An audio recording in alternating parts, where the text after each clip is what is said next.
That's right, Cynthia. Right now, the Blue Jays are practicing inside the Rogers Centre, and it may be their last practice here for the season. In 1 week from today, they're supposed to have the opening pitch on their regular season, but they still don't know where they're going to call home.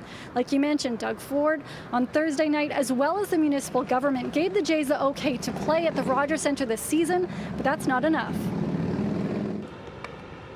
Those are only two of the three pieces to the puzzle here. The Blue Jays still require written federal approval, and that has yet to be delivered as we sit here right now.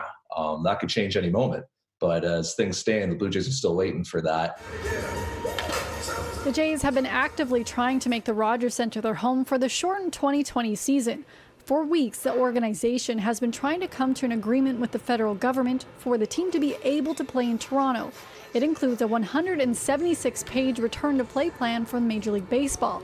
But there's lots of red tape they need to get by. Quarantine rules, travel rules, behavioral rules, all kinds of things have to be sorted out here in order to guarantee there won't be a risk to public health if Blue Jays games are played at Rogers Centre this season. If the Jays got the green light, visiting teams and the Jays would be in a modified quarantine at the hotel in the Rogers Centre. That's where the Jays are currently staying. Players would not be able to go out into the public and have to stay in their room or the building until they leave to go to the game or airport. But what if the Jays don't get approval to play in Canada? Well, Plan B could be Buffalo and Salem Field, where the Buffalo Bisons, the AAA club, plays. There's some question as to whether that facility would be able to get up to speed in time to host major league games. There's always the possibility of Dunedin, Florida, where the Blue Jays obviously have their spring training site. But the case numbers there are so worrisome that I think the Blue Jays would like to avoid that. And while the Jays are waiting to find out their home for the 2020 season, NHL players are supposed to be flying to the hub cities of Edmonton or Toronto in less than 10 days.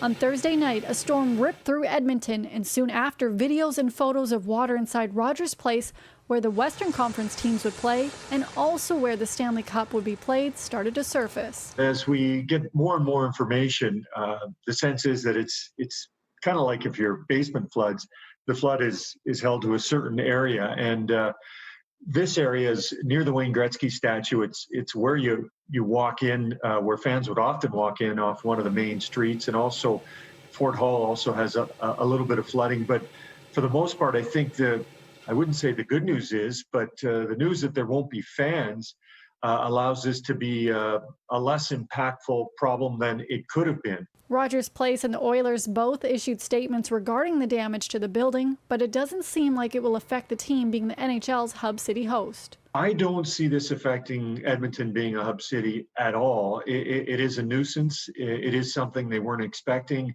It is a problem. It is an issue. But I don't think it's any of those to the degree where the NHL has to say, I don't think we can play in Edmonton anymore.